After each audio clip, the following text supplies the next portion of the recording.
जय गोपीजन वल्लभा गिरिवरधारी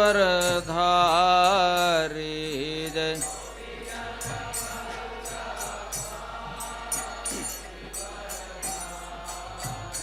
जय गोपीजन वल्लभा गिरिवरधारी जय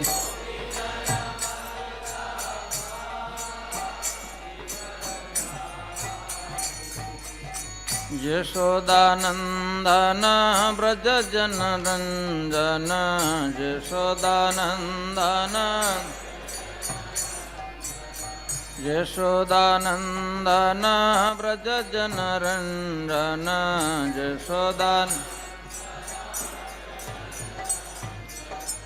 यमुना तीरा वन चारि यमुना यमुना तीरा वन चारि यमुना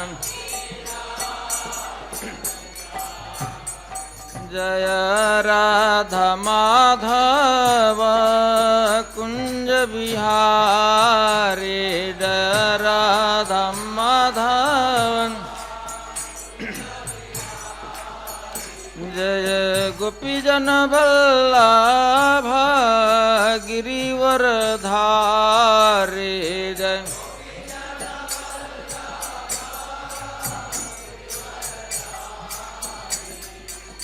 यशोदानंदन व्रज जन रंजन यशोदानंदन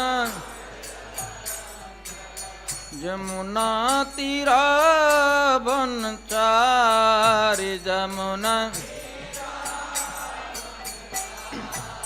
यमुना तीरा वन चारि यमुना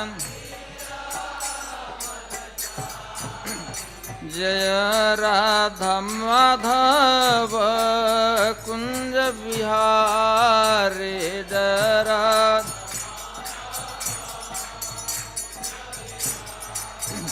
हरे कृष्णा कृष्णा कृष्णा हरे हरे हरे राम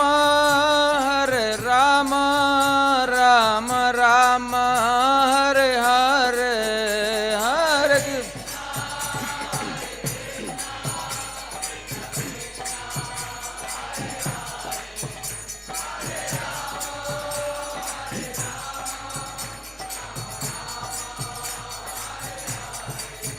हरे कृष्णा कृष्णा कृष्णा हरे हरे हरे राम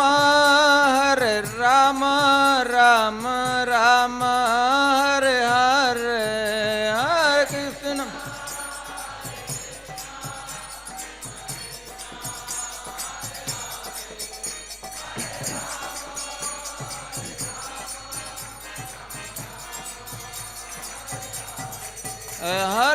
कृष्ण हरे कृष्णा कृष्णा कृष्णा हरे हरे हरे राम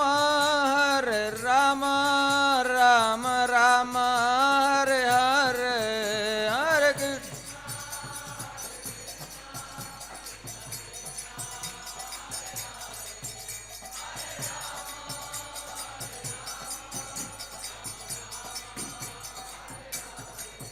हरि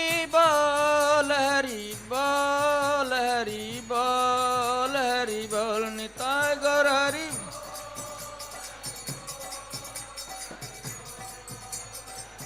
निताय गौर हरि बोल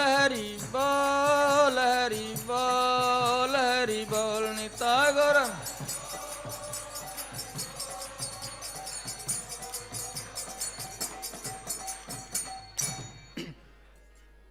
जय ओम विष्णुपाद परमहंस परिव्राजकाचार्य अष्टोत्तर सदैव भाई अभय चरणारविंद भक्ति वेदांत स्वामी श्रील प्रभुपाद की इस्कॉन फाउंडर आचार्य श्रील प्रभुपाद की जय ओम विष्णुपाद परमहंस परिव्राजकाचार्य अष्टोत्तर सदैव भाई भक्ति सिद्धांत सरस्वती गोस्वामी प्रभुपाद की अनंत कोटि वैष्णव वृंद की नामाचार्य श्री हरिदास ठाकुर की प्रेम से कहो श्री कृष्ण चैतन्य प्रभु नित्यानंद श्री अद्वैत गदाधर शिवासादि गौर भक्तवृंद की श्री श्री राधा कृष्ण गोप गोपीनाथ श्याम कुंड राधा कुंडगिरी गोवर्धन की श्री वृंदावन धाम की श्री श्री नवदीप मायापुर धाम की श्रीमती तुलसी देवी भक्ति देवी की गंगा जमुना माई की गौर प्रेमानंदे हरिनाम संकीर्तन की श्री श्री राधा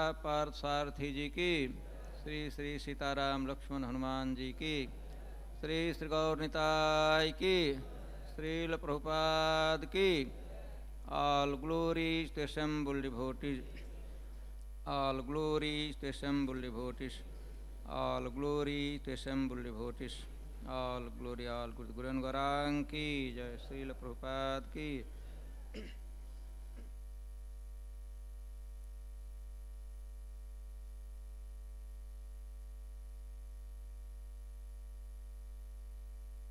हम लोग चैतन्य चरितामृत के अध्याय का चौथा प्यार उसकी आवृत्ति करेंगे। फिर पीछे बोलिएगा।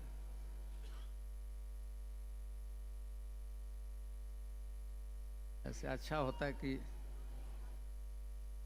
वह भक्त प्रारंभ करते जो बंगला जानते हैं प्रॉपर प्रोनाउंसिएशन के लिए। आप लोग बोले पूरा लाइन एक साथ बोलेंगे। सर्व अवतारी कृष्ण स्वयं भगवान ताहार द्वितीय देह श्री बलराम। सर्व अवतारी कृष्ण स्वयं भगवान ताहार द्वितीय देह श्री बलराम। सर्व अवतारी कृष्ण स्वयं भगवान ताहार द्वितीय देह श्री बलराम।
वैष्णो देवी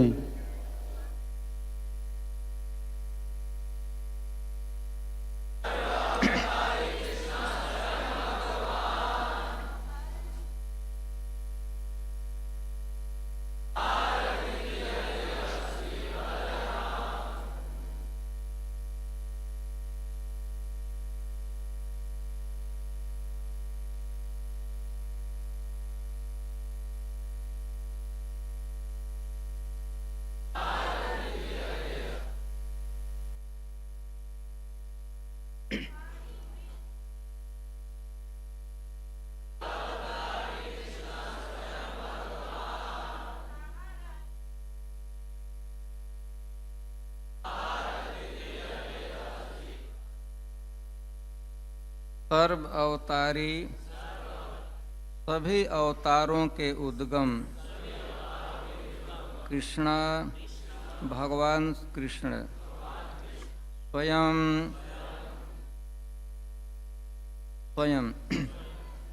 भगवान पूर्ण पुरुषोत्तम भगवान तहार उनका द्वितीय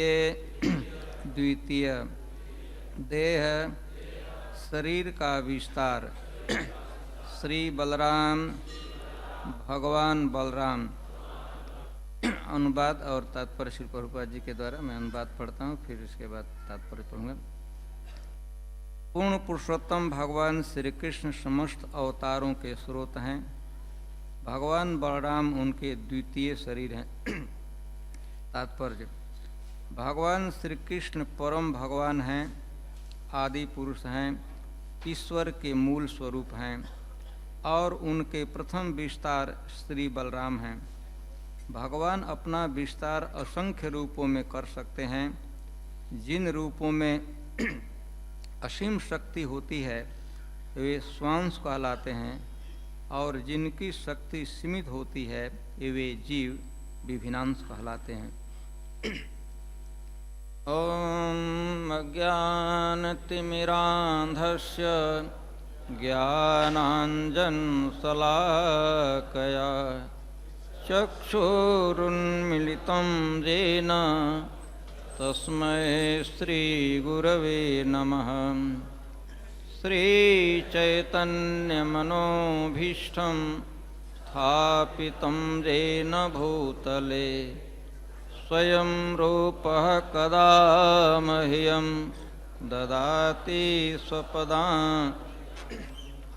वन्देऽहं श्रीगुरुः श्रीयुतपदकमलं श्रीगुरुन् वैष्णवं च श्रीरूपं साग्रजातं सहगणरघुनाथान्वितं तं सजीवं साद्वैतं सावधूतं परिजनसहितं कृष्णचैतन्यदेवं श्रीराधाकृष्णपादान् सहगणललिता श्रीविशाखान्।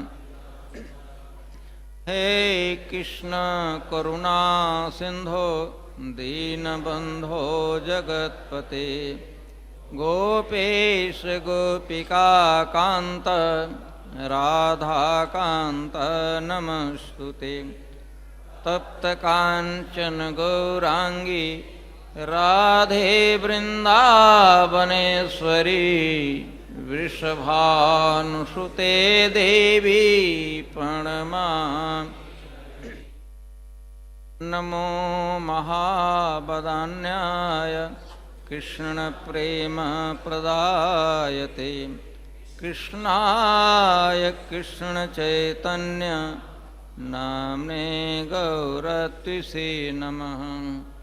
वाञ्छाकल्पतरुभ्यश्च कृपासिन्धुभ्यैव च पतितानां पावनेभ्यो वैष्णवेभ्यो नमो। जय श्री कृष्ण चैतन्य प्रभु नित्यानंद श्री अद्वैत गदाधर श्रीवासादि गौर। हरे कृष्णा कृष्णा कृष्णा हरे हरे हरे राम राम राम हरे हरे।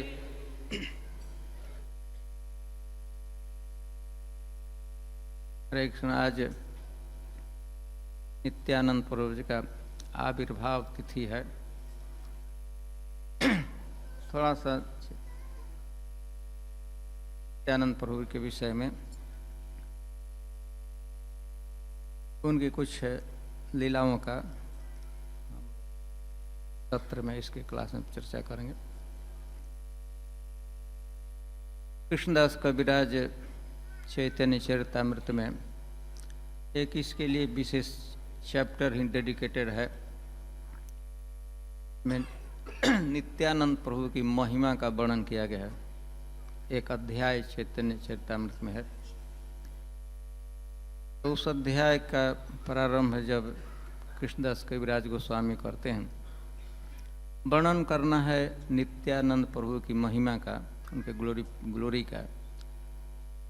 प्रारंभ में उस ग्लोरी को संपादित करने के लिए, पूरा करने के लिए कृष्णदास कविराज बलराम जी के स्वरूप की चर्चा करते हैं। बलराम जी के स्वरूप का वर्णन करने के बाद कृष्णदास कविराज यह बात बताते हैं कि कृष्ण लीला में जो बलराम का स्वरूप है वही भगवान चैतन्य महाप्रभु की लीला में नित्यानंद प्रभु हैं। तो नित्यानंद प्रभु और बलराम दोनों में एक है, आइडेंटिकल है, किसी प्रकार का उनमें भेद नहीं है। इसलिए यह जो है प्यार लिखा गया है, सर्व अवतारी कृष्ण स्वयं भगवान। प्राकृत जगत में अपने धाम से जब भगवान यहाँ आते हैं, प्राकृत जगत में उनका आविर्भाव होता है तो उसको अवतार कहा जाए। अवतार का शाब्दिक अर्थ होता है उतरना। अपने दिव्य धाम से, वैकुंठ से, गोलोक से जब भगवान इस प्राकृत जगत में आते हैं तो उसको अवतार कहा जाता है। हम कृष्णदास कविराज कहते हैं सर्व अवतारी कृष्ण स्वयं भगवान। सभी अवतारों के मूल उत्स उद्गम भगवान है। जितने भी अवतार होते हैं वो भगवान कृष्ण से निकल। एते चांस कलाह पुंस कृष्णस्तु भगवान स्वयं इंद्रारि व्याकुलम लोकम मृणयन्ति जुगे जुगे। श्रीमद्भागवतम में एक अध्याय में, प्रथम स्कंद के 3 अध्याय में भगवान के अनेक अवतारों की गणना लिस्ट प्रस्तुत किया गया। उस लिस्ट में प्रस्तुत करते समय स्वयं भगवान का, कृष्ण का भी वर्णन किया गया है।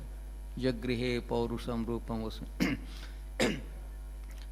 लेकिन उसको क्लियर करने के लिए कि जो भगवान भी एक अवतार के रूप में कृष्ण भी आए थे तो उसमें उस लिस्ट में उनका वर्णन हुआ।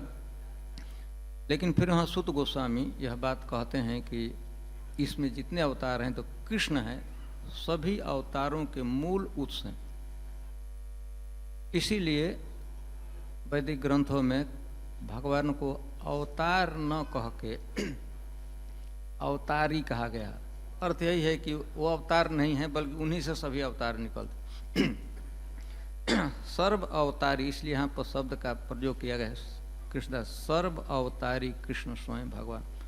जितने भगवान जिस जिन रूपों में यहाँ पर पधारते हैं तो उनके मूल कारण, मूल उत्स उन्हीं से सब अवतार निकलते हैं।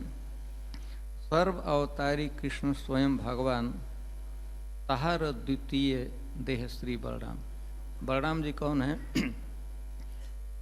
इसके इमीडिएट एक्सपेंशन, तहार द्वितीय शरीर स्वयं बलराम जी हैं। एक ही स्वरूप दो है भिन्न मात्र काय। स्वरूपतः कृष्ण में और बलराम में किसी भी प्रकार का भेद नहीं, भगवान है। केवल भिन्नता क्या है? भिन्न मात्र काय। काय का अर्थ होता है शरीर। कलर भी भिन्न है और शरीर केवल शारीरिक भिन्नता है, लेकिन सब्सटेंस है इनसाइड उसमें किसी बात। एक ही स्वरूप दो है भिन्न मात्र काय। तो किसी प्रकार का भेद नहीं। भगवान का जो कृष्ण का, उन्हीं भगवान का जो जिसको हम कृष्ण कहते हैं तो उनका श्याम शरीर है, ब्लैक कम्प्लेक्शन है। और उन्हीं भगवान का जो एक दूसरे रूप में रहते हैं, अपने बड़े भाई के रूप में विस्तार करते हैं तो उनको बलराम।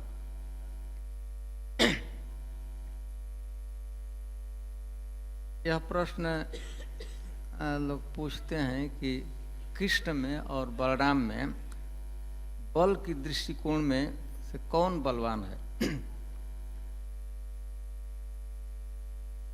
किसमें बल ज्यादा होगा और किसमें कम होना चाहिए?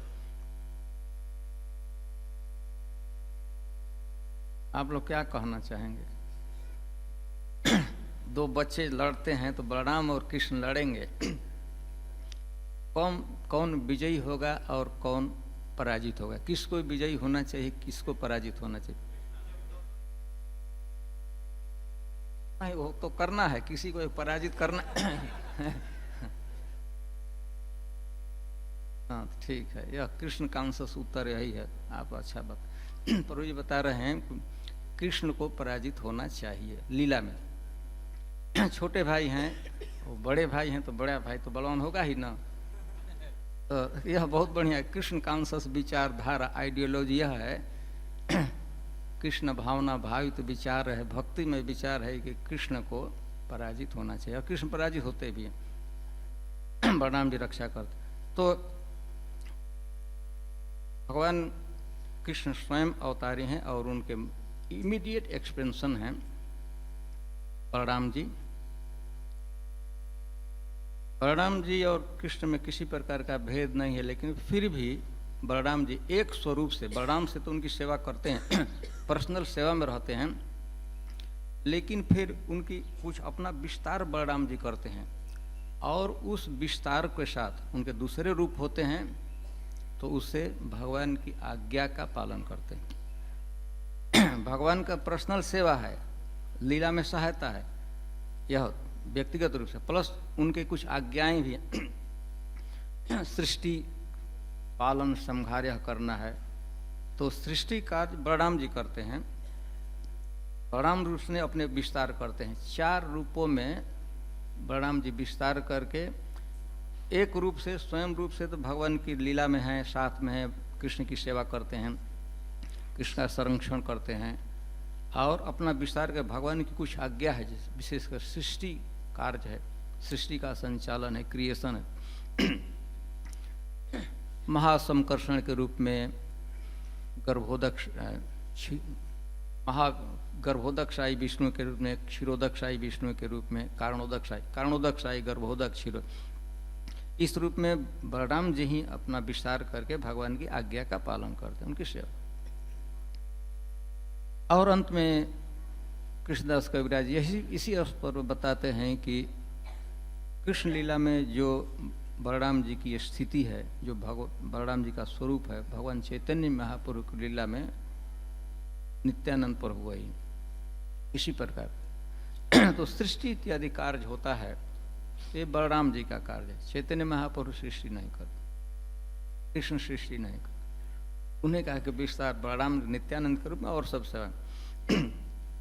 तो इस तरह से बलराम जी और नित्यानंद प्रभु में किसी प्रकार का भेद नहीं है। बलराम ही नित्यानंद प्रभु के रूप में अवतार ले। हम थोड़ी सी 1-2 लीला का वर्णन करेंगे। एक बाल लीला का, नित्यानंद प्रभु की बाल लीला का, और नित्यानंद प्रभु के एक बाद में जो लीला हुई, तो हम 2 लीलाओं का इस सत्र में संक्षेप में वर्णन करेंगे। नित्यानंद प्रभु का आविर्भाव 1473 में हुआ था, 1473, और जिस गांव में हुआ था, जिस स्थान पर हुआ था, उस गांव का नाम है एक चक्रा, और बीरभूम डिस्ट्रिक्ट में, वीरभूमि अथवा बीरभूम डिस्ट्रिक्ट में नित्यानंद प्रभु का आविर्भाव हुआ था। आप लोग सब लोग परिचय हैं, भगवान चैतन्य महाप्रभु का आविर्भाव 1486 में हुआ था, और नित्यानंद प्रभु का आविर्भाव 1473 में। मतलब चैतन्य महाप्रभु से नित्यानंद प्रभु 13 वर्ष बड़ा होना चाहिए, 12-13 वर्ष बड़े थे। भगवान के आविर्भाव की लीला होती है तो स्वाभाविक रूप से भगवान अवतार लेते हैं, तो भगवान माता पिता भी स्वीकार करते हैं, कुछ अवतार नहीं भी स्वीकार करते हैं। नरसिंहदेव को प्रकट होना था तो कोई माता पिता की जरूरत नहीं थी। लेकिन यूजुअली सामान्य रूप से जब भगवान का आविर्भाव होता है तो लीला, मानवीय लीला करते हैं, तो मनुष्य का जैसा स्वभाव था माता पिता। नित्यानंद प्रभु के पिताजी का नाम था हड़ाई पंडित, और माता का नाम था पद्मावती, माता पिता का नाम था। और नित्यानंद प्रभु का जब जन्म हुआ तो कुछ लोगों के मत में नित्यानंद नाम, कुछ ऐसे वैष्णवों की मान्यता है कि नित्यानंद प्रभु का जो घर का नाम था, बचपन का नाम था, जो गांव के लोगों ने, माता पिता ने दिया था, वह चिदानंद था। चिदानंद एक चक्रा ग्राम में भगवान का अवतार हुआ था, बलराम नित्यानंद प्रभु का अवतार हुआ था। और नाम कम से कम प्रारंभ में कुछ लोग कहते थे चिदानंद, इस नाम सुन के ख्याति। आज हम चर्चा कर रहे थे गीता मित्र प्रभु से, तो बहुत बढ़िया से प्रभु जी ने हमको संकेत कुलू दिया है। एक बाल लीला का की जिक्र करते हैं। मतलब नित्यानंद प्रभु बलराम जी हैं। तो नित्यानंद प्रभु जब गांव में रहते थे, छोटे से बच्चे थे, 12 वर्ष से कम उम्र था, 7-8 वर्ष के बच्चे थे। तो उनको एक बड़ा भारी शौक था ड्रामा करने का, नाटक।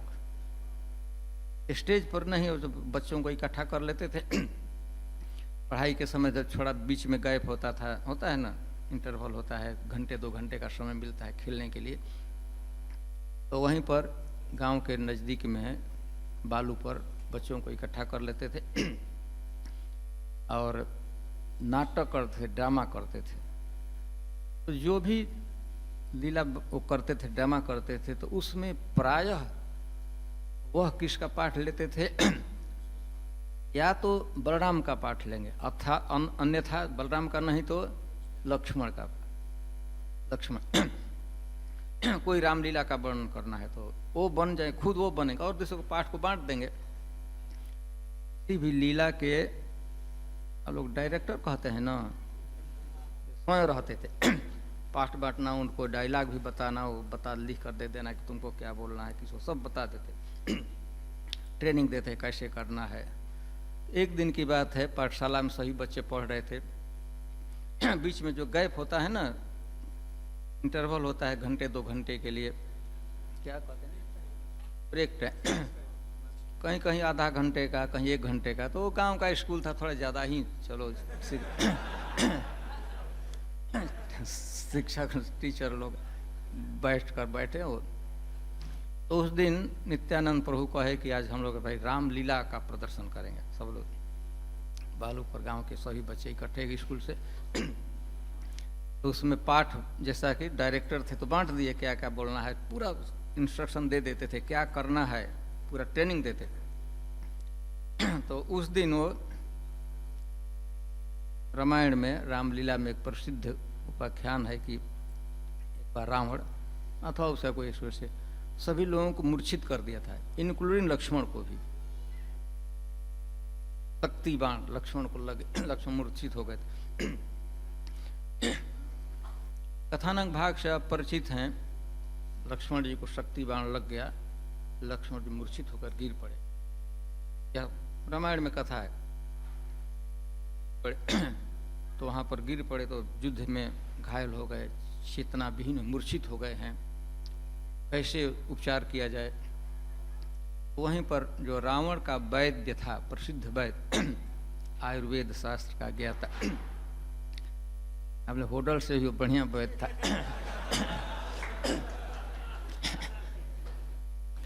तो सुसेन को जब युद्ध चढ़ा था, शत्रु का वो था वैद्य, लेकिन वैद्य की मोरालिटी है तो कोई उसके पास आ जाए तो चिकित्सा करनी है। वैद्य ने बताया कि इस लक्ष्मण की मूर्छा तभी दूर हो सकती है, सुदूर प्रांत में, हिमालय में एक विशिष्ट प्रकार की जड़ी बूटी है, औषधि है, संजीवनी बूटी, उसको लाना होगा। आप जानते लंका में युद्ध चल रहा है और हिमालय एकदम उत्तर में है, वहां से जड़ी बूटी लाना है, उसी को एडमिनिस्टर पिलाया जाएगा तो जीवित हो सकेंगे, लक्ष्मण कॉन्शस की चेतना वापस लौट सकती है। और प्लस एक और कंडीशन था, ये सारा कार्य कब तक हो जाना चाहिए? सूर्योदय से पूर्व। ये जो जाकर दवा लाना है और पीसकर इनको पिलाना है, सूर्योदय से पूर्व होना चाहिए।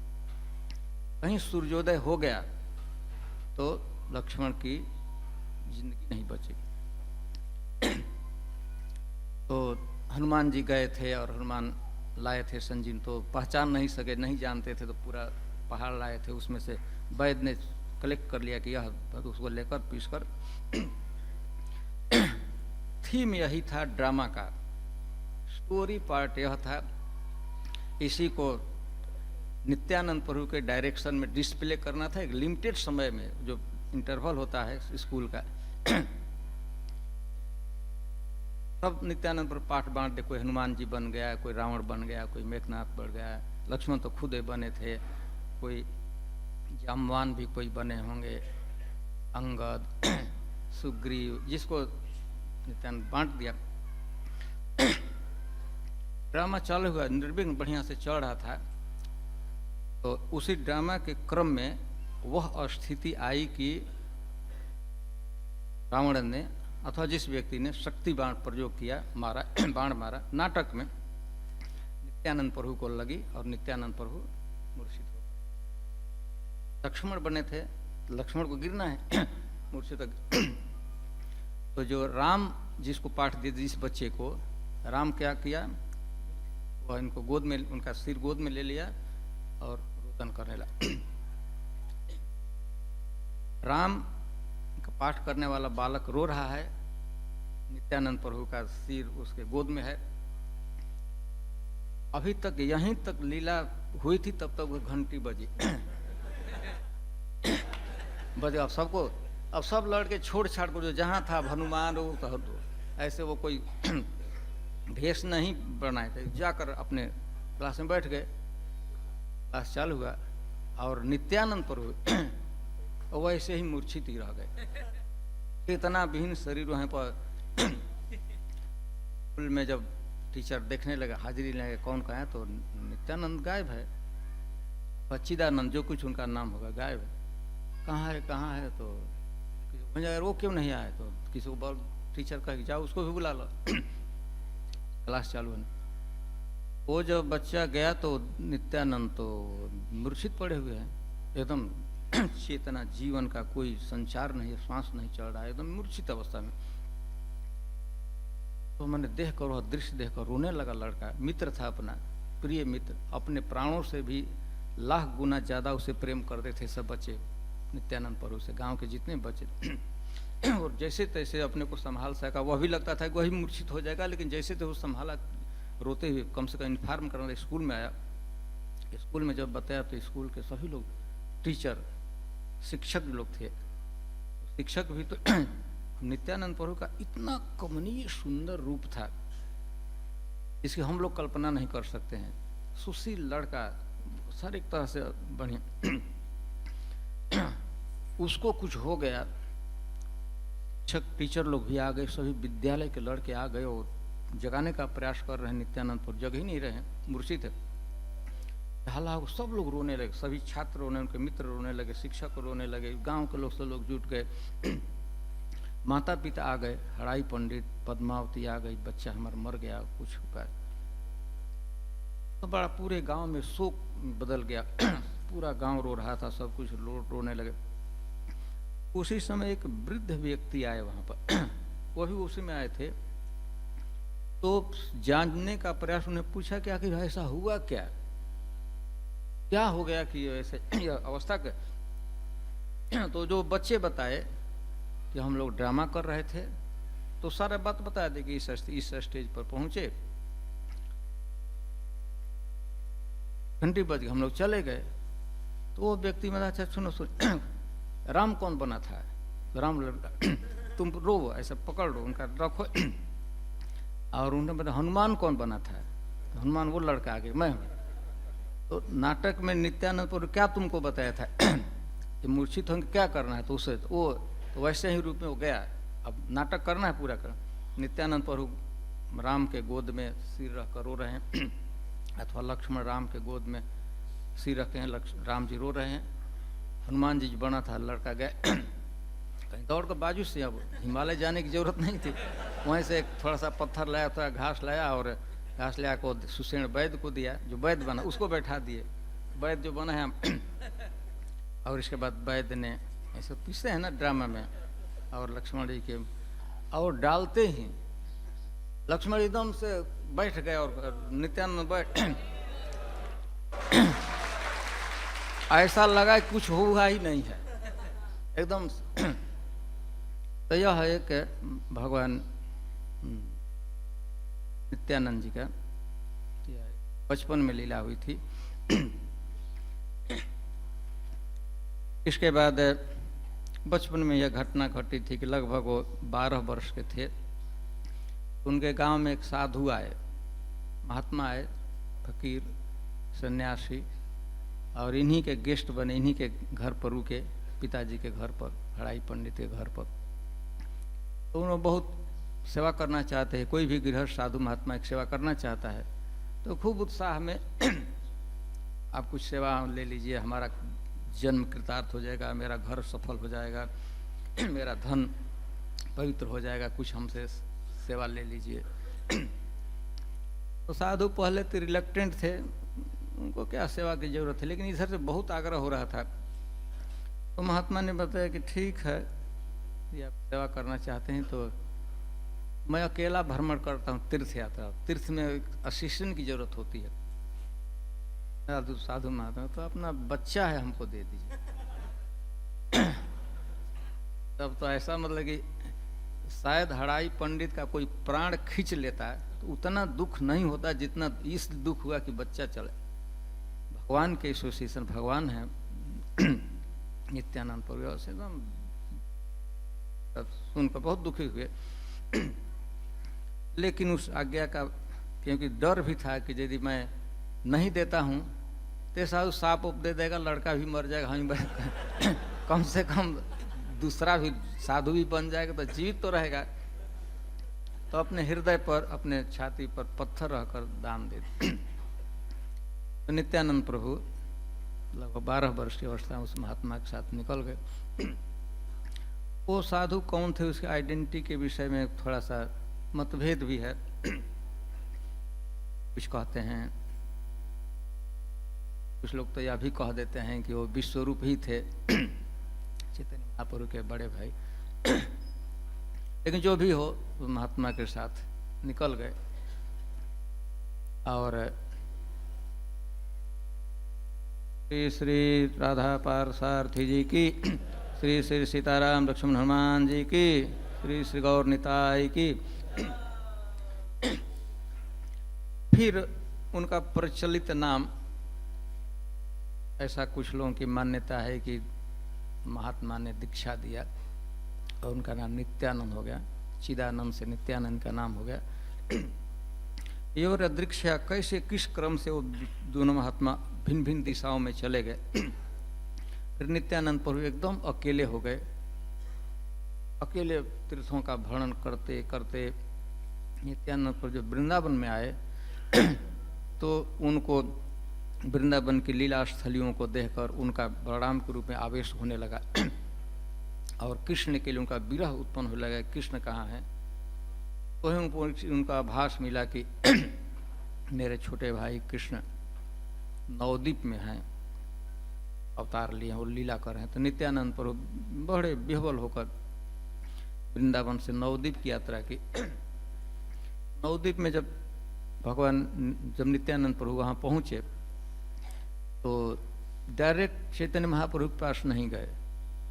आप लोग मायापुर कभी जाए होंगे, दर्शन किए होंगे, एक नंदनाचार्य जी का भवन है, वहाँ तक गए। नंदनाचार्य जी के भवन में उन्होंने निवास किया। वो स्थान है, अभी भी स्थान है।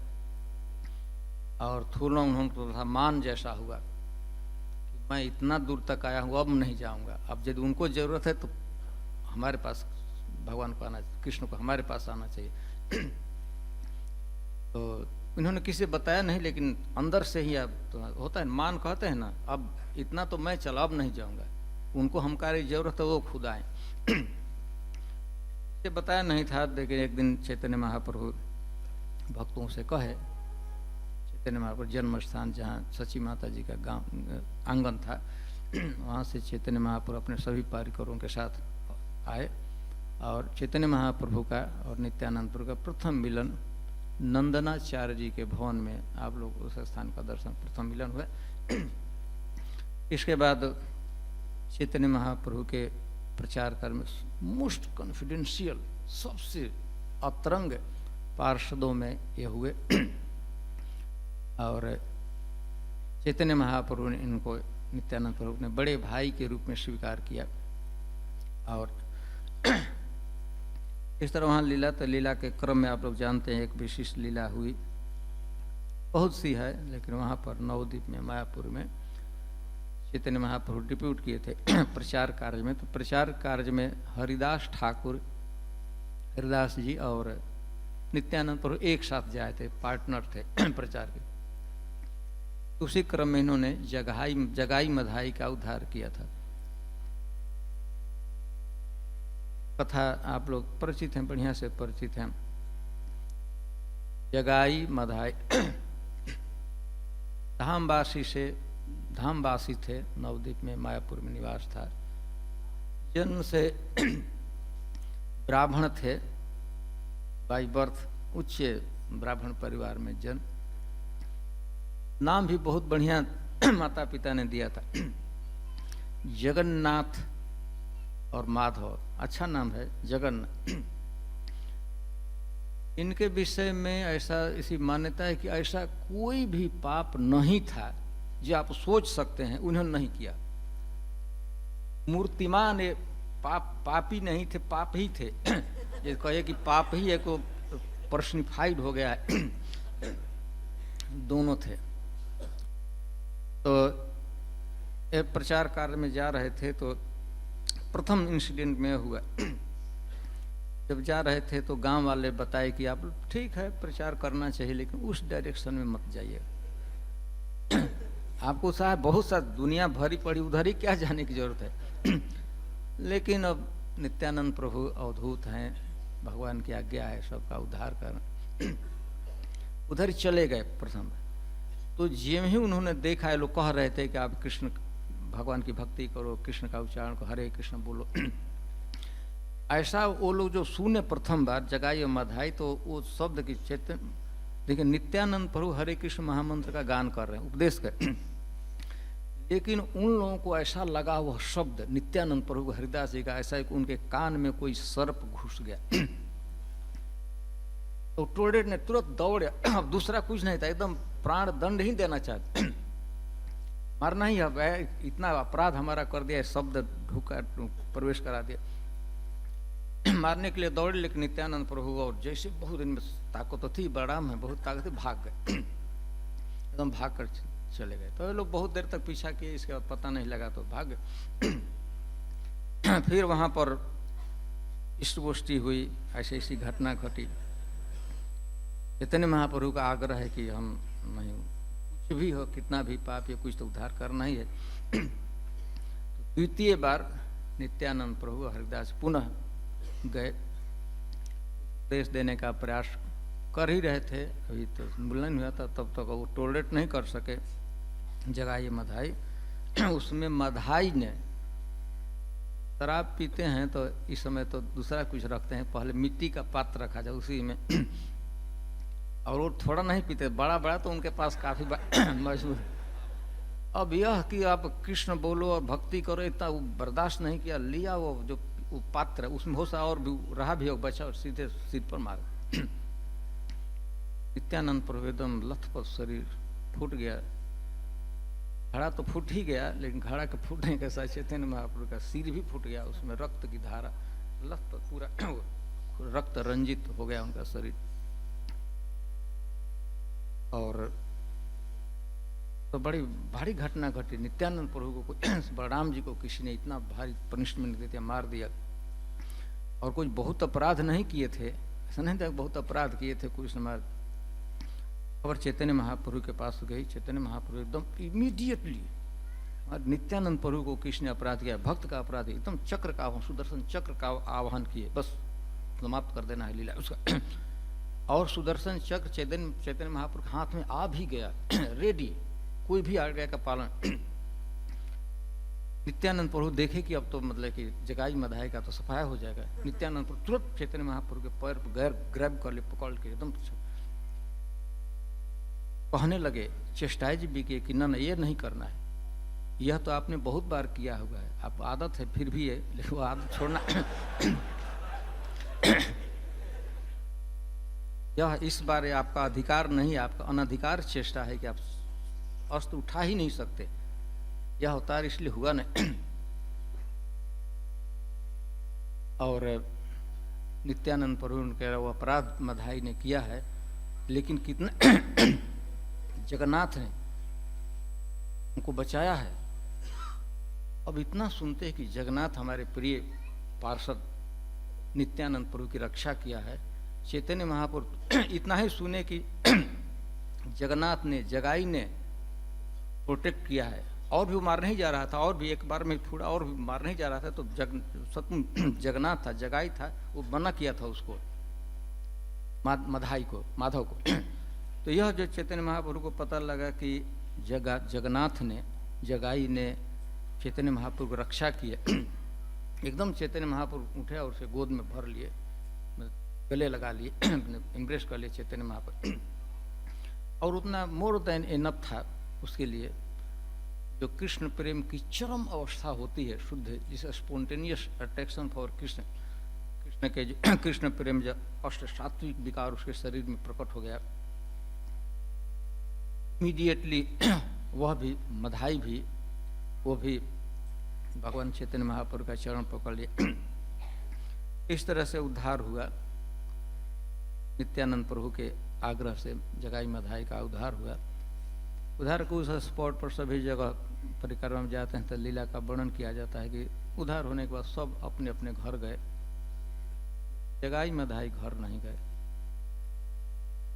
इस स्थान पर लीला हुई थी, घर से उनके दूर हुई थी, सब लोग तो लीला के बाद अपने अपने घर, जिस भक्त आए थे अपने पास, लेकिन जगाई मधाई घर नहीं गए। एकदम वो विक्षिप्त रह, जाना ही नहीं चाहते थे। तो वे लोग, एक जगह है, आप लोग शायद परिक्रमा करने का अवसर मिलेगा तो, ये मधाई घाट है, जब हम लोग मामगाछी से, अभी जो परिक्रमा स्नान का रूट है, मामगाछी एक जगह है, सारंग ठाकुर का श्री पाठ, उधर से आते हैं प्रताप नगर के लिए गंगा जी पार करने, तो मधाई घाट आता है, वहीं पर रहकर बस निरंतर भगवान की भक्ति में लग गए। फिर भी हाँ, तो एक और घटना घटी थी उद्धार के समय, उनका उद्धार हुआ। भगवान चैतन्य महाप्रभु और भी लीला करना चाहते, भगवान चैतन्य महाप्रभु का शरीर एकदम काला पड़ गया। हाँ, उन्होंने पाप किया था, उस पाप को ग्रहण किया चैतन्य महाप्रभु, शरीर चैतन्य महाप्रभु का शरीर काला पड़ गया। चैतन्य महाप्रभु कितना सुंदर गौर वर्ण है, एकदम काला पड़ गया। ये भारी विपत्ति आखिर, ये तो बड़ी उनके पाप से, यदि वो भगवान है या कोई लीला ही है, तो चैतन्य महाप्रभु का, गंगा जी में भक्त गया, स्नान किए, तो स्नान करने से चैतन्य महाप्रभु का ठीक है। तो भगवान इस लीला से गंगा जी की महिमा का ही वर्णन करना चाहते थे, बताना चाहते थे दुनिया को गंगा जी में कितनी पवित्र करने की क्षमता है। तो चैतन्य महाप्रभु स्नान किए, भक्त ले गए, सभी लोग बड़े चिंतित हो गए। चैतन्य महाप्रभु स्नान किए और पुनः शरीर उनका ठीक। तो जगाई मधाई जा ही नहीं रहे हैं, तो वही मधाई घाट, जगाई मधाई भी कहा जाता है, लेकिन विशेषकर मधाई घाट उसका नाम है, वहीं पर भजन कर रहे थे। लेकिन फिर भी मधाई का, माधव का शोक दूर नहीं हो रहा था, उसे बार बार याद आती थी कि मैंने, मेरे हाथों से मैंने नित्यानंद प्रभु को मारा है। उसको संतोष नहीं हो रहा था, जितनी भगवान कृपा कर दिए थे, प्रेम भी प्राप्त हो गया था। तो भगवान चैतन्य महाप्रभु, ठीक है, तुम प्रायश्चित करना ही चाहते हो, तो तुम ये जो घाट, गंगा जी जो घाट है, उसका परिष्कार करना। तो जीवन भर परिष्कार करते रहे, अभी भी करते ही होंगे, वहीं पर रहते हैं। तो मधाई घाट है। तो यह है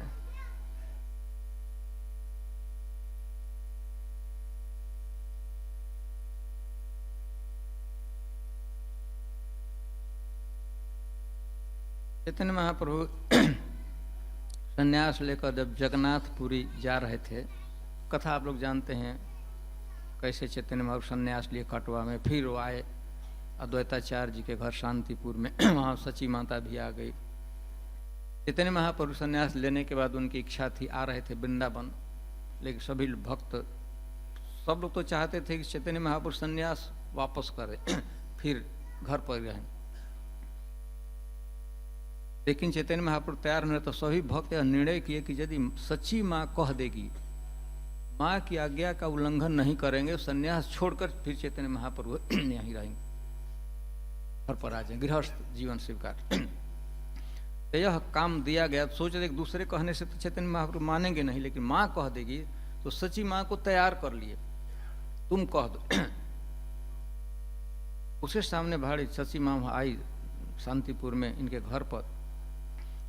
बड़ा हुआ कि एक दुख है कि हमारा पुत्र संन्यास लेकर अन्यत्र रहेगा, विरह वेदना से हमको जीवन भर जलना पड़ेगा, यह एक दुख है। और दूसरा उनके मन में था कि यदि यह संन्यास छोड़कर पुनः गृहस्थ आश्रम स्वीकार कर लेगा तो दुनिया के लोग उसको क्रिटिसाइज कर देंगे, निंदा करेंगे, तो निंदा सुनना पड़ेगा। पुत्र तो मिल जाएगा लेकिन पुत्र निंदा। माँ ने कहा कि ना, यह नहीं हो सकता है। उन्होंने कह दिया कि नहीं, तुम संन्यास ले लिए हो तो सन्यासी रहो, लेकिन मेरी यह प्रार्थना है वृंदावन में जाकर तुम जगन्नाथपुरी में ही निवास करो। तो माँ की आज्ञा से चैतन्य महाप्रभु स्वीकार, ठीक है मैं वृंदावन नहीं जाऊँगा, जगन्नाथपुरी में निवास करूँगा। कि मायापुर से जगन्नाथपुरी निवास नज़दीक है तो भक्त आते जाते रहें तो खबर मिलता रहेगा, समाचार मिलती रहेगी, इसलिए माँ ने कहा था। तो फिर जब चलने लगे तो नित्यानंद प्रभु भी साथ साथ गए थे। एक जगन्नाथपुरी में प्रवेश करने से आउट स्कर्ट, अभी तो लगभग मिल ही गया है, आउट ऑफ जगन्नाथ सिटी पूरी एक दंड भंग स्थान है। तो वहां पर जब चैतन्य महाप्रभु गए, चैतन्य महाप्रभु दंड लिए थे, साधु सन्यासी त्रिदंड धारण करते। कुछ काम था, स्नान करना था उसी नदी में, तो चैतन्य महाप्रभु ने दंड को पकड़ा दिया नित्यानंद प्रभु को। उसने चैतन्य नित्यानंद प्रभु से बर्दाश्त नहीं करते, बड़ा उनको इससे खराब लगता था, इसे दंड से, इसी कारण उसको तोड़कर फेंक दिया 3 खंडों में। इसने ही खुरफात किया, हम लोगों को चैतन्य महापुरुष अलग किया है दंड ने, सन्यास तोड़कर फेंक। चैतन्य महापुरुष स्नान करके आए तो पाप खंडित है। तो उस समय पर एक सामान्य भगवान ने लीला की, किसी दुख के कारण कि हमारा दंड भंग कर दिया, हमारा व्रत को नाश किया है। तो उन्होंने चैतन्य महाप्रभु बाद में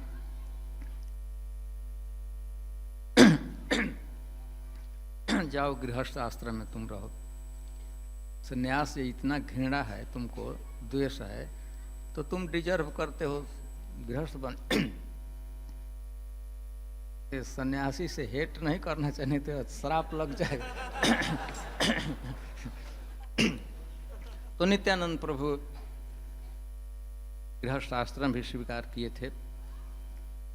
उनकी जो बलराम जी की जो 2 पत्नियां थीं, वारुणी और रेवती, वो लोग भी अवतार ले चुकी थी। चैतन्य महाप्रभु नित्यानंद प्रभु तो अवतार लेकर कहाँ अवधूत की लीला, सन्यास की लीला वो लोग प्रतीक्षा कर रही थी। रेवती और वारुणी, वारुणी वृक्षों की पुत्री थी जिसके साथ वो विशिष्ट। तो चैतन्य नित्यानंद प्रभु गृहस्थ आश्रम स्वीकार किए और उस लीला में उनको पुत्र भी हुआ था, वीरभद्र पुत्र भी था। वंश परंपरा भी है, प्रणाली भी है।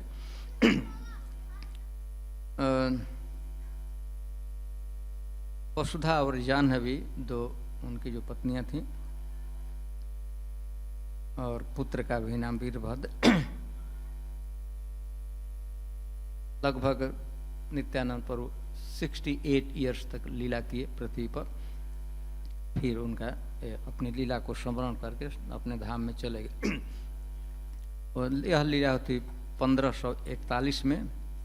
चैतन्य महाप्रभु अपनी लीला का स्मरण के लिए 1534 में, लगभग 7 वर्ष बाद, चैतन्य महाप्रभु जाने के 7 वर्ष बाद नित्यानंद प्रभु की लीला रही। इसके बाद नित्यानंद प्रभु अपनी लीला में प्रवेश करके चले गए, वहाँ पर थे।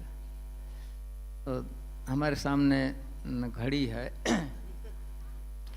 और इसके साथ अभी हम एक्सटेंड कर सकते थे, लेकिन मुझे भी आज ट्रेन पकड़ कर कहीं जाना है, तो मैं भी ज़्यादा, लेकिन फिर भी हम थोड़ा सा ऐसे सुनते हैं तो अच्छी बात है, किसी के मुंह से सुनना चाहते अच्छा लगता है। मैं यहाँ आता हूँ, मैं पहले भी रहा था यहाँ पर मंदिर में, तब तक संतुष्टि नहीं होती है। जब तक कि जीता मित्र प्रभु एक दो शब्द ना कुछ कह दें, कम से कम वो सर्टिफाई कर देते हैं तो संतोष हो रहा है कि हो जाता है कि अच्छा हमने कहा है। नहीं तो हरे हरे कृष्ण। नित्यानंद प्रभु की हरे कृष्ण। हरे कृष्ण। बहुत बहुत धन्यवाद। तो महाराज ने आप लोगों को नित्यानंद की लीला का रस पिलाया। हरि बोल। इसमें चैतन्य चरितामृत में कृष्णदास कविराज अपनी अनुभूति बतलाते हैं कि उनके जीवन में भी कोई ऐसी घटना हुई जिससे उनको पता चला कि नित्यानंद प्रभु ने उनके ऊपर विशेष कृपा की थी। तो कृष्णदास कविराज जिस समय अपने घर में ही थे, अब गृहस्थ रहे होंगे या गृहस्थ नहीं थे जो भी हो, लेकिन अपने परिवार में थे और उनका भाई भी था। तो उनका जो भाई था वो चैतन्य महाप्रभु को तो मानता था लेकिन नित्यानंद प्रभु को नहीं मानता था। तो ये अच्छी स्थिति नहीं है। प्रभुपाद ने भी निंदा की है ऐसे लोगों की जो कि चैतन्य महाप्रभु में तो उनकी पूरी श्रद्धा होती है लेकिन नित्यानंद प्रभु से वो जो है द्वेष करते हैं। अगर नहीं मानते, उनका आदर नहीं करते तो एक प्रकार से वो द्वेषी है, क्योंकि चैतन्य और नित्यानंद अलग अलग नहीं है। जैसे कि आज का जो प्यार है इसमें बताया कि दूसरी देह है, कृष्ण का दूसरा शरीर है ना, तो उनके शरीर का ही विस्तार है। तो जब चैतन्य महाप्रभु को कोई माने और नित्यानंद प्रभु को ना माने तो वो सीधा मतलब द्वेष माना जाएगा। और किससे द्वेष माना जाएगा? चैतन्य महाप्रभु से ही द्वेष माना जाएगा। तो चैतन्य महाप्रभु प्रसन्न नहीं हो सकते अगर नित्यानंद प्रभु का सम्मान ना किया जाए और उनके बराबर उनको ना रखा जाए तो चैतन्य महाप्रभु प्रसन्न नहीं होते। ये बात उन्होंने कई बार कही है। तो वो जो भाई था, कृष्णदास कविराज का भाई था, तो वो चैतन्य महाप्रभु को मानता था और नित्यानंद प्रभु को नहीं मानता था। तो उस समय उसने अपने घर में कीर्तन कराया। तो कीर्तन के समय जो नित्यानंद प्रभु के जो पार्षद थे मीन कीर्तन रामदास, तो वो आए हुए थे और वो कीर्तन में विशेष जो है प्रेम का जो है प्राकट्य कर रहे थे। भाव उनका जो है विशेष जो है उनका जो भाव था वो अपना प्रकट कर रहे थे और भक्त लोग भी बड़े प्रसन्न हो रहे थे, उनकी कृपा प्राप्त कर रहे थे। लेकिन उनके भाई ने कुछ ऐसी चेष्टा की जिससे पता चला कि वो जो है मीन कीर्तन रामदास का सम्मान नहीं करना चाहता है, क्योंकि नित्यानंद प्रभु से द्वेष के कारण। तो नित्यानंद प्रभु से द्वेष के कारण मीन कीर्तन रामदास का उसने सम्मान नहीं किया। और कुछ ऐसी घटना भी हुई कि मीन कीर्तन रामदास उस समय अपने उनके हाथ में कुछ बंसी थी या कोई भी चीज़ थी, छड़ी थी, जो भी थी, वो तोड़ करके और वो जो है मतलब चले गए और बड़े दुखी होके चले गए, निराश होके चले गए। और उस समय जो कीर्तन का जो माहौल है वो भी बिगड़ गया, बड़ा मतलब एक दूसरा ही माहौल हो गया, कुछ बड़े शोक की स्थिति पैदा हो गई। तो उस समय कृष्णदास कविराज ने अपने भाई को जो है डांटा। तो उसने कहा, कृष्णदास कविराज ने कहा अपने भाई से कि देखो ये तुम्हारी जो नीति है ये अच्छी नहीं है। कि जैसे मुर्गी का कोई व्यक्ति जो है जो हिस्सा है जहाँ अंडा निकलता है उसको तो चाहता है, और मुर्गी का जो मुंह का हिस्सा है जहाँ से उसको दाना खिलाना पड़ता है तो उसको ना चाहे, है ना। तो मुर्गी से अगर अंडा लेना है तो दाना भी खिलाना पड़ेगा। जैसे कहा जाता है कि कोई मुर्गी सोने का अंडा देती थी रोज़, है ना। तो उसने क्या किया, उसने सोचा कि भाई सोने का अंडा जिस हिस्से से निकलता है उसको तो मैं रखूँगा, और जो जिस हिस्से से दाना खिलाना पड़ता है उसको नहीं रखूँगा, और उसने काट दिया। तो क्या हुआ? मुर्गी तो फिर सोने का अंडा कहाँ से निकलेगा, है ना। तो इसी प्रकार से कोई नित्यानंद प्रभु को ना माने और चैतन्य महाप्रभु को माने तो उसकी जो नीति है वो इसी प्रकार की है कि जैसे मुर्गी का जो है। तो कृष्णदास कविराज ने उसको डांट करके मतलब ये कहा कि या तो तुम मानो तो दोनों भाइयों को मानो, चैतन्य और नित्यानंद दोनों को मानो, और अगर एक को नहीं मानते तो दूसरे को भी मत मानो। अगर नित्यानंद प्रभु को नहीं मानो तो चैतन्य महाप्रभु को भी मत मानो, है ना। अब ये हिम्मत उनकी ही थी, सबकी हिम्मत नहीं होती कोई सोचता है चलो ठीक है चल जाएगा, चैतन्य महाप्रभु को तो मानते हैं, लेकिन ये भक्ति में बहुत ऊंची स्थिति है, बड़ी बड़ी गहरी स्थिति है। हाँ, कि जब उन्होंने मतलब डांटा कि तुम एक को मानते हो एक को नहीं मानते हो, हाँ, तो इससे जो है अच्छा नहीं है, इसका परिणाम अच्छा नहीं है ना। तो जब इस तरह से उन्होंने डांटा तो इससे क्या हुआ कि चैतन्य महाप्रभु प्रसन्न हुए, चैतन्य महाप्रभु उनके हृदय में प्रसन्न हुए, और चैतन्य महाप्रभु की प्रसन्नता से नित्यानंद प्रभु प्रसन्न हुए। तो उसी रात में स्वप्न उनको दिखाई दिया कृष्णदास कविराज को, और नित्यानंद प्रभु जो है बलराम के वेश में दिखाई दिए, चंद्रमा के समान, सैकड़ों चंद्रमा के समान या लाखों चंद्रमा के समान उनका शरीर उज्ज्वल है, और कीर्तन कर रहे हैं, भाव बेहबल हो रहे हैं। और उन्होंने कृष्णदास कविराज को आदेश दिया कि तुम जो है वृंदावन में जाओ, और वृंदावन में तुम्हारी सब इच्छाएं पूरी हो जाएंगी। तो इसका एक कारण ये भी था कि असत्संग त्यागो, कि ऐसा भाई जो कि नित्यानंद प्रभु से द्वेष करता है ना, तो तुम मतलब यहाँ मत रहो, तुम चले जाओ वृंदावन।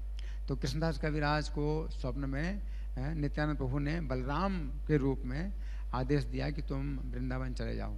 तो कृष्णदास कविराज वृंदावन आए, और फिर जीवन भर उन्होंने वृंदावन में भजन किया और चैतन्य चरितामृत ग्रंथ का लेखन किया।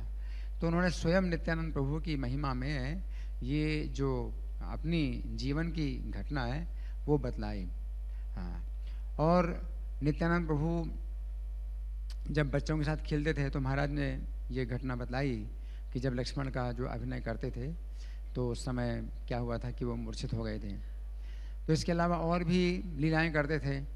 तो कभी कृष्ण जन्म की लीला करते थे, तो आधी रात में बच्चों को उठाते थे, और आधी रात में रात्रि के अंधेरे में, तो रात्रि का अंधेरा कैसे पैदा कर सकते हैं, दिन के समय तो अंधेरे का जो वातावरण पैदा नहीं कर सकते, तो रात के अंधेरे में ही बच्चों को उठाते थे और कृष्ण जन्म की लीला करते थे। तो किसी बच्चे को वसुदेव बना दिया, रात्रि के अंधेरे में ही कृष्ण को लेकर के वो जो है मथुरा से गोकुल जा रहा है, इस तरह की लीलाएं करते थे। और कभी जो है गोपियों की लीला करते थे कि गोपियां जो है कृष्ण के विरह में कितनी शोकाकुल होती हैं, और जब कृष्ण बलराम जाते हैं तो समय ये जो है गोपी के भाव में ऐसे रोते थे और इनके आँखों से ऐसी धारा निकलती थी कि कृष्ण बलराम जा रहे हैं मथुरा, वृंदावन को छोड़ करके। तो गोपी भाव में ये रोए हैं, तो सब बालक चकित हो जाते थे कि क्या हो गया इतना कि बालकों को तो कुछ इतना गहराई पता नहीं थी लीलाओं की। और सब बच्चों को साथ में लेकर के दिन रात खेलते थे, लीलाएं करते थे। उसी में भोजन भी इनका हो जाता था, क्योंकि चोरी कृष्ण बलराम जो है चोरी करते थे बालकों के साथ में। तो वहाँ के जो ग्वाले थे उनके घरों में चुरा के खाते थे। तो उस समय बच्चे भी जो है नित्यानंद को छोड़ के नहीं जाते थे, अपने घर में नहीं जाते थे, दिन रात इनके साथ रहते थे, क्योंकि खाना पीना सब मिलता है उनको और जिन ग्वालों के घरों से नित्यानंद चोरी करते थे और खाते पीते थे तो उनको भी बहुत आनंद आता था। और सब चकित होते थे कि इस नित्यानंद को ये सब किसने सिखाया, क्योंकि गांव वालों को भी जो है इतना सब पता नहीं था, शास्त्रों की बातें पता नहीं थी और लीलाओं की बातें पता नहीं थी। राम के विषय में अगर कुछ जानते हैं तो केवल इतने ही, भाई राम है, रावण है, सीता का हरण किया, राम ने रावण का वध किया, इतना ही रामायण ज़्यादा जानते नहीं थे। इतनी कथाएं कि जो है अनुभूति नहीं थी उनको। या कृष्ण की लीला में भी जो है उनको इतनी गहराइयों का पता नहीं था कि कृष्ण बलराम को जो है रास्ते में कुबल्या हाथी मिलता है, या वो माली मिलता है, दर्जी मिलता है ना, तो उनको सब पता नहीं। और फिर कौन क्या बोलता है, फिर कौन क्या उत्तर देता है, और कैसे युद्ध होता है, और कैसे सब इतनी जो गहरी लीलाएं हैं और उनके जो वार्तालाप हैं, डायलॉग्स है ना, कोई नहीं जानता। तो जब नित्यानंद से पूछते थे कि तुमको किसने सिखाया है? अपना भी पाठ करना और दूसरे बच्चों को भी पाठ सिखाना, कि तुम्हें उस समय क्या बोलना है, तुम्हें इस समय क्या करना है, तुम्हें इस समय रोना है, तुम्हें इस समय हंसना है, तुम्हें गुस्सा करना है, तुम्हें ये करना वो करना है ना। तो जब गोद में उठा करके नित्यानंद को जब वे पूछते थे कि बेटा बेटा तुमको ये सब सिखाया किसने है, तो ये बालक बोलता था कि ये सब मेरी ही तो लीलाएं हैं। जब बालक बोलता था ये सब मेरी ही लीलाएं हैं, तो बिल्कुल तत्व बता दिया अपना, सब कुछ बता दिया, कैसे मेरी ही लीलाएं हैं, है ना। लेकिन फिर भी कोई समझ नहीं सकता। योग माया का ऐसा प्रभाव है कि कोई नहीं समझ सकता है कि ये जो है मतलब साक्षात लक्ष्मण ही थे, जिस समय राम का जो है अवतार हुआ था तो लक्ष्मण के रूप में ये लीला कर रहे थे, जब कृष्ण का अवतार हुआ था तो बलदेव के रूप में लीला कर रहे थे, है ना। तो इस तरह से नित्यानंद प्रभु ने जो है जितने भी गाँव वासी हैं उन सब के हृदय को मोहित कर दिया, आकर्षित कर लिया। और जो हड़ाई पंडित थे, तो जब महाराज ने बताया कि उन्होंने दे दिया, उस सन्यासी को दे दिया, तो ये बताया गया है कि हड़ाई पंडित ने 1 महीना तक खाया न पिया, 1 महीना तक खाया पिया नहीं, और घूमते रहते थे, पागल की तरह घूमते रहते थे, बिल्कुल गूंगे बहरे पागल की तरह वो घूमते रहते थे। लेकिन उनके शरीर की रक्षा हुई केवल किस कारण से? नित्यानंद प्रभु के कारण। नित्यानंद प्रभु का कोई चिंतन करे तो फिर कैसे उसकी रक्षा नहीं होगी। तो इस तरह से नित्यानंद प्रभु का जो है बड़ा सुंदर चरित्र है। कब तक करना है साधु? समाप्त कर दें? श्री नित्यानंद प्रभु आविर्भाव तिथि महामहोत्सव की, जगत गुरु शिला प्रभुपाद की।